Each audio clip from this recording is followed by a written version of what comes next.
Hello everyone, a very warm welcome to my weekly update. It is of course the AGM season and it's been absolutely brilliant to be out in front of you, our members, again. I remember all too well this time last year when all of the AGMs were virtual and it simply wasn't the same. I mean, I think we all got the message across during COVID and the periods of lockdown, but it is absolutely fantastic to be out and seeing you face to face, and for me an enormous privilege to be in Derbyshire, Nottinghamshire and Lincolnshire last week.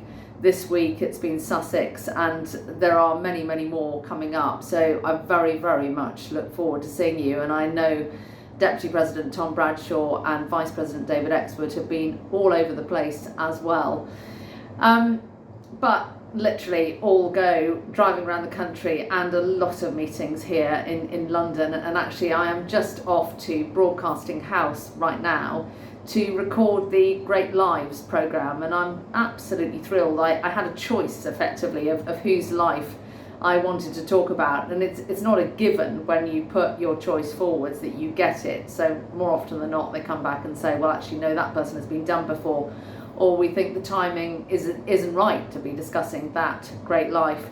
And so very timely for us. I asked if I could talk about Lord Henry Plum, our previous and greatest ever president of the NFU, if I could talk about his life, and they've accepted it. And I'm off in a minute to speak to Matthew Paris about it, and we'll let you know when that is being broadcast. But it's a great honour for me to do it. And of course we've got Lord Plum's memorial service coming up here in London at the end of the month as well. But alongside AGMs, I've also this week been given evidence to the EFRA Select Committee that is of course chaired these days, was chaired by Neil Parish, is now chaired by Sir Robert Goodwill. And I had alongside me Will Jackson from AHDB and Ed Barker from the AIC. And you know, we were given, I guess, an hour and 20 minutes to be questioned by the committee on all aspects of food security, including the current crisis of dealing with these massive inflationary costs, but also the impact of access to people, what that is doing, and the situation with the SFI, the Sustainable Farming Incentive Scheme, if that is going to be fit for purpose to deal with the modern world impacts that we are facing into. So I guess the message that I really wanted to land, and please do have a listen to it or listen to some of it, it's quite a long discussion, but you know, at the end of the day, food needs to sit at the heart of government, because we go across so many different departments with the various things that we are facing into. Yes, DEFRA picks up some of it, but not all of it. And so food security alongside energy security absolutely needs to sit at the very heart of government. And I think now, finally, on the back of the war in Ukraine, it is getting taken seriously. But of course, you know, there are massive global implications.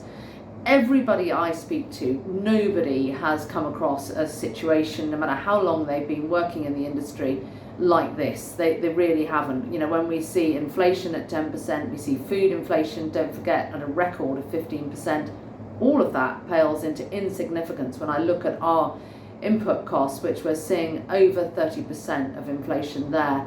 So these are very challenging times, and it's playing out in real time in many sectors, particularly for growers, but also for the poultry sector that faces this massive double challenge of dealing with high input costs and avian influenza at the same time. And you all have seen it probably in the news this week. There has been a shortage of eggs.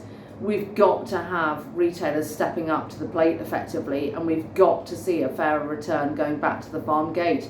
We cannot have a situation in these sectors whereby the farmer or the grower is continuing to take all of the risk and is not getting the true value back to the farm gate. That needs to change, otherwise all our intention survey work shows that businesses will continue to contract. And I've written to the Chancellor today, actually, preparing the way for his statement that will be coming out next week on the 17th of November, really focusing on actually what we need to do right here, right now, to make those changes. But everybody in that chain has got to take their share of the risk. Otherwise, if we don't, we're going to see further food inflation on the back of it. So it's great to talk to you again. I really look forward to seeing you at the AGMs that are upcoming, and please do, wherever you are, take care, and I'll speak to you again next week with many thanks.